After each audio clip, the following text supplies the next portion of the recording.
Hi, welcome to the channel. I'm OEF5. That stands for Operation Enduring Freedom, 5th rotation of troops. I served in Afghanistan with the Army from May of 04 to May of 05. I am a disabled veteran. And what I'm going to do with this playlist is it's going to be called Adventures with Salma Kayak. I'm going to fish next year in this kayak. And throughout the winter, I will be posting update videos as I get new equipment and get rigging done on the kayak. So stick around, like, subscribe for all those future videos. What we're going to do now is just cover the basics of this kayak. This is stock. Nothing has been done to it yet. This is how I got it from Moving Waters Outfitters in Zionsville, Indiana. Big thanks to them. I bought this kayak on sale at Veterans Day, and it is a limited edition camo color. So big day for me for Veterans Day that my wife was able to let me get this kayak. So we're going to go over the features of the kayak, and I'll walk you through everything that the reason why I got this kayak. So this is the front of the kayak. You can see this grab handle right here is really huge and molded. It's super smooth on the bottom. I can get my hand fully in here to grab it, to move it. They've made these, they're screwed in solid. This doesn't move.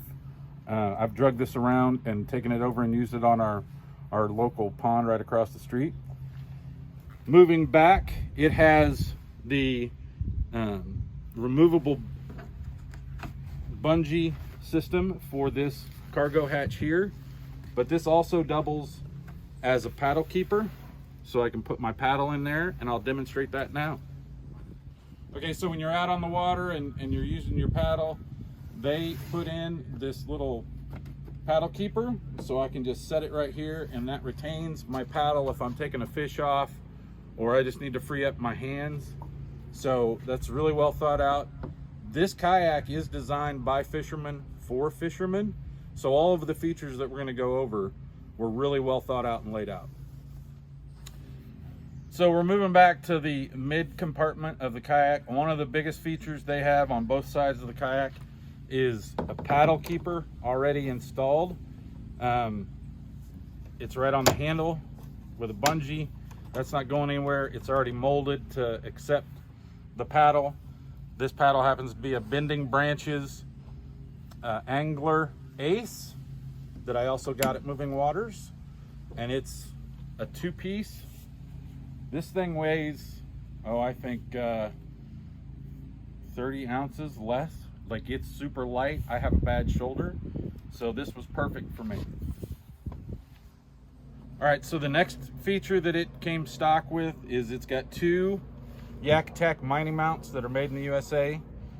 These are rail mounts to put rod holders, camera mounts, fish finders, all sorts of stuff. There's also another 4-inch one right here in the center to be able to mount a fish finder too.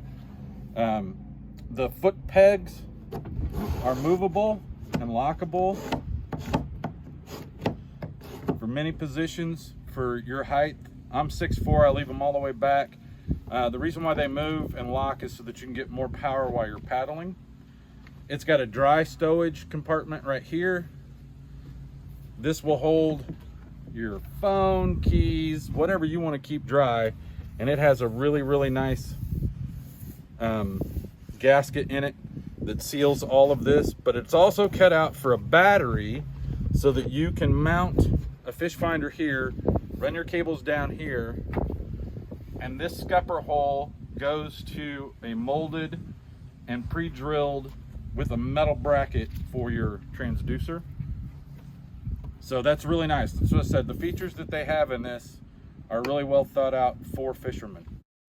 All right, so the next feature in the mid compartment that was thought of was storage for fishing equipment.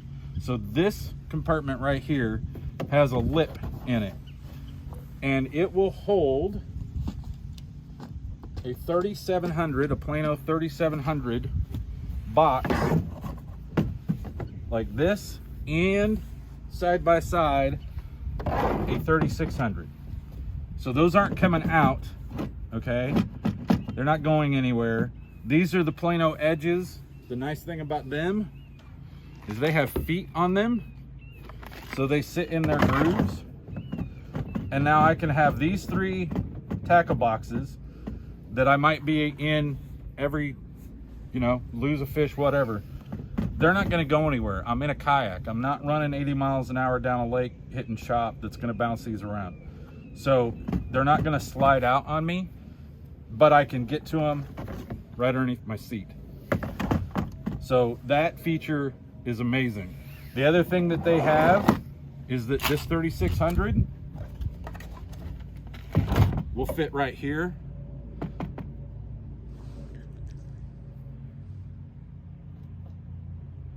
So it'll fit right here, and I'll show you when we get around to the back of the kayak where it fits back here. But this is another one of the features that was designed into this boat for fishermen. So the RS-117 stands for Rise Series, and what that means is that this boat allows you to sit on top of the kayak with this seat. And what they have done is they've given you 2 positions to be able to mount the seat. You just lift the back of the seat up, pull it out, drop it down to this lower position. And if you were paddling all day or having to go a long ways, this gets you lower to the water to be able to get more torque in the water while you're paddling. But you just pick it up, drop it in, and now you're in the high position. The seat folds, and then there's a bungee that will lock it in to where this won't flop forward on you if you stand up. You can stand in this kayak. It's stable enough to do that. I will not be, because I'm not stable enough to do that. Okay, on the right hand side of the seat, there's a cup holder pre-molded in, and then this little shelf right here is a shelf for tools, so you can put your pliers, anything down there, and there's a lip. It won't fall back in. Water will drain out of it. Then you can leash your paddle to your seat or install another track mount right here. This is wide enough for one of the small track mounts that you could put a retractable rail mounted leash to hold your pliers or whatever to. All right, so now we're moving back into the aft of the kayak where the major bulk of the storage is at. I mentioned earlier that there is a slot for another 3600 right here to be able to get easy access from the seat on either side to be able to grab this. This bungee locks the seat down. There's just a monkey clip so that it won't go forward. This box still sits right in there just like that. This cutout is for your milk crate. It also is molded already for a 5-gallon bucket or the Yeti buckets if you've seen those, but it's also got steps for any sizes of milk crates and the black pack. Your access to the hull, the interior of the hull is right here. You take these 4 screws out and you can run wires through the whole boat if you want to wire it. It's got pre-molded and marked guides all the way down so that if you mount a motor on the back of this boat, these will have your guidelines. So you just put your guide eyes in here. They've already got it marked out on both sides to where you can hook it to your pedals and steer your boat.